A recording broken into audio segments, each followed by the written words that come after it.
Trump के America में crime रुकने का नाम नहीं ले रहा और पुलिस घटनाओं को रोकने में नाकाम होने लगी है। हाल ही में अमेरिका के मिनियापोलिस शहर में एक कैथोलिक स्कूल में हुई गोलीबारी से सब सन्न हो गए। इस हमले में 2 मासूम बच्चों की जान चली गई, जबकि 17 अन्य लोग घायल हो गए, जिनमें 14 बच्चे शामिल हैं।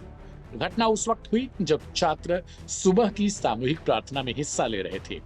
हमला करने वाला शख्स पूर्व छात्र रॉबिन वेस्टमैन था, जो पहले रॉबर्ट नाम से जाना जाता था और बाद में लिंग परिवर्तन के बाद महिला के रूप में पहचाना जाने लगा। इस मामले में एक चौंकाने वाला खुलासा हुआ है। अमेरिकी रूढ़िवादी कार्यकर्ता लॉरा लूमर ने सोशल मीडिया पर कुछ तस्वीरें शेयर कर दी, जिनमें साफ देखा जा सकता है कि हमलावर ने अपने हथियारों पर उकसाने वाले धार्मिक और नस्लीय नफरत वाले नारे लिखे हुए थे। एक राइफल पर माशाअल्लाह और इस्राइल मस्ट फॉल जैसे नारे लिखे गए थे। इसके अलावा एक अन्य हथियार पर यहूदी विरोधी नारा 60 लाख पर्याप्त नहीं थे भी लिखा हुआ पाया गया। यह नारा होलोकॉस्ट में मारे गए यहूदियों के लिए इस्तेमाल किया गया। वहीं धुएं के ग्रेनेड जैसी दिखने वाली एक बंदूक पर यहूदी गैस लिखा हुआ था। हमलावर ने एनुसिएशन कैथोलिक स्कूल की रंगीन कांच की खिड़कियों से गोलीबारी शुरू की थी। उस वक्त छात्र और शिक्षक मास प्रेयर में शामिल थे। गोलीबारी में 80 साल से अधिक उम्र के 3 पादरी भी घायल हुए हैं। अधिकारियों ने बताया कि घायलों में अधिकतर बच्चों की उम्र 6 से 15 साल के बीच की है। उनकी हालत फिलहाल स्थिर है। हमलावर ने यह सब करने से पहले YouTube पर 2 वीडियो पोस्ट किए थे, जिसमें उसने मानसिक तनाव, अकेलापन और खुद की जान देने जैसी प्रवृत्ति के बारे में बातचीत की थी। उसने अपने परिवार के नाम एक हैंड रिटन नोट भी दिया, जिसमें मानसिक स्वास्थ्य से जुड़ी परेशानियों का जिक्र किया था। बाद में उसने खुद की भी जान ले ली।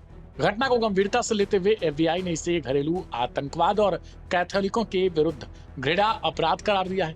FBI डायरेक्टर काश पटेल ने कहा, यह हमला सुनियोजित था और इसमें धार्मिक समूह को निशाना बनाया गया। वहीं ADL सेंटर ऑन एक्सट्रीमिज्म की प्रारंभिक जांच से पता चला कि हमलावर बड़े पैमाने पर की जाने वाली हत्याओं और हिंसक घटनाओं में गहरी रुचि रखता था और इस तरह की वारदात की बारीकी से स्टडी भी करता था। लॉरा ल्यूमर ने इस पूरे मामले को लेकर एक्स पर जो पोस्ट किया, उसमें उन्होंने आरोप लगाया कि हमला इसराइल और भारत विरोधी इस्लामिक प्रोपेगेंडा से प्रेरित था, क्योंकि इस पर न्यूक इंडिया भी लिखा हुआ था। उन्होंने इसे तथाकथित लारा खरा गठबंधन का उदाहरण बताया, जिसमें वामपंथी और कट्टर इस्लामी विचारधाराएं एकजुट होकर पश्चिमी समाज के मूल्यों पर प्रहार कर रही हैं। ल्यूमर के मुताबिक हमलावर मिनेसोटा की डेमोक्रेट सांसद इल्हान उमर के निर्वाचन क्षेत्र का निवासी था। FBI और स्थानीय प्रशासन फिलहाल इस घटना की विस्तृत जांच में जुटा है। अधिकारियों का कहना है कि यह मामला मिनियापोलिस में बीते 24 घंटों में हुई अन्य 3 गोलीबारी की घटनाओं से जुड़ा नहीं है। हालांकि इस बात को पूरी तरीके से नकारा भी नहीं जा सकता।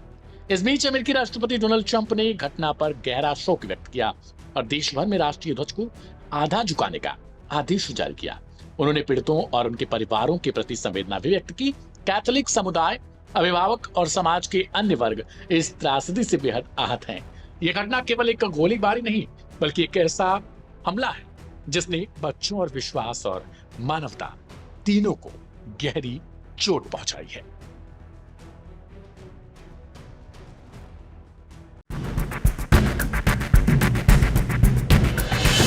मिडिल ईस्ट में क्या कुछ बड़ा होने वाला है? ईरान के साथ चीन अब खुलकर खड़ा हो गया है। क्या अमेरिका और इजराइल को घेरने के लिए चीन ने कोई बड़ी और खतरनाक रणनीति तैयार कर ली है? ऐसा इसलिए माना जा रहा है कि क्योंकि चीन ने खुलकर ईरान को समर्थन दे दिया है, जबकि अमेरिका के प्रतिबंधों पर आपत्ति जताई है।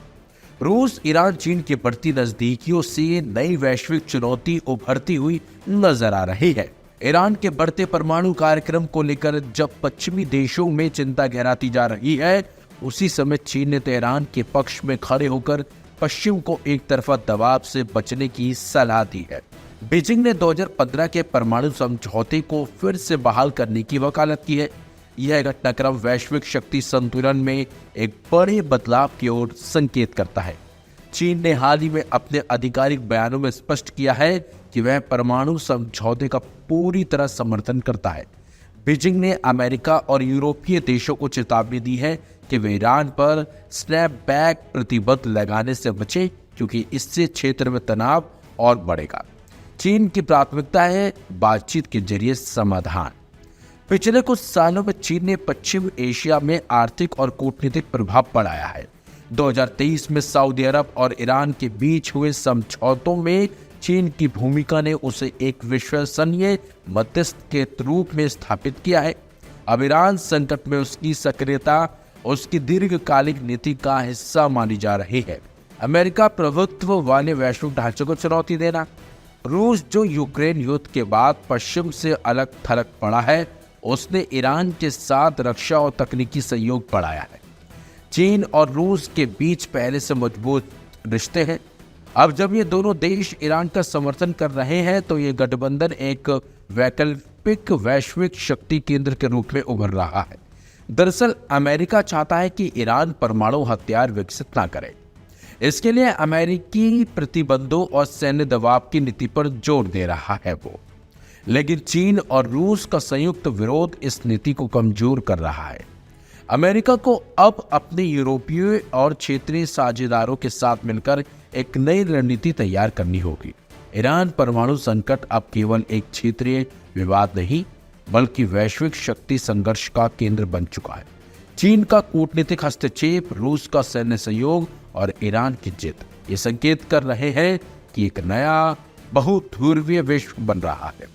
अमेरिका के लिए ये एक चेतावनी है कि उसे केवल प्रतिबंधों से आगे बढ़कर बहुपक्षीय वार्ता की ओर लौटना होगा। आने वाले समय में ये शक्ति संतुलन दुनिया की राजनीति को नई दिशा दे सकता है। फिलहाल देखना होगा कि अब आगे क्या कुछ होता है। जिस तरीके से चीन अमेरिका को चेतावनी दे रहा है, क्या अमेरिका इसे लेकर कोई कदम उठाता है या फिर पीछे हट जाता है।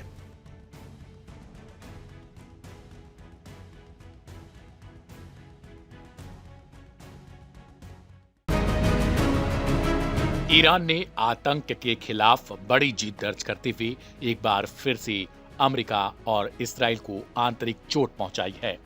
27 अगस्त 2025 को ईरानी रिवॉल्यूशनरी गार्ड कॉर्प्स यानी IRGC ने दक्षिण पूर्वी सिस्तान और बलूचिस्तान प्रांत में 3 सटीक ऑपरेशनों में 13 आतंकियों को मार गिराया और कई अन्य गिरफ्तार किए गए। ये आतंकी कथित तौर पर इस्राएली समर्थित थे और उनके पास से अमेरिकी निर्मित आधुनिक हथियार भी पाए गए, जो इसे अमेरिका और इस्राएल दोनों के लिए एक झटके के तौर पर दिखाते हैं।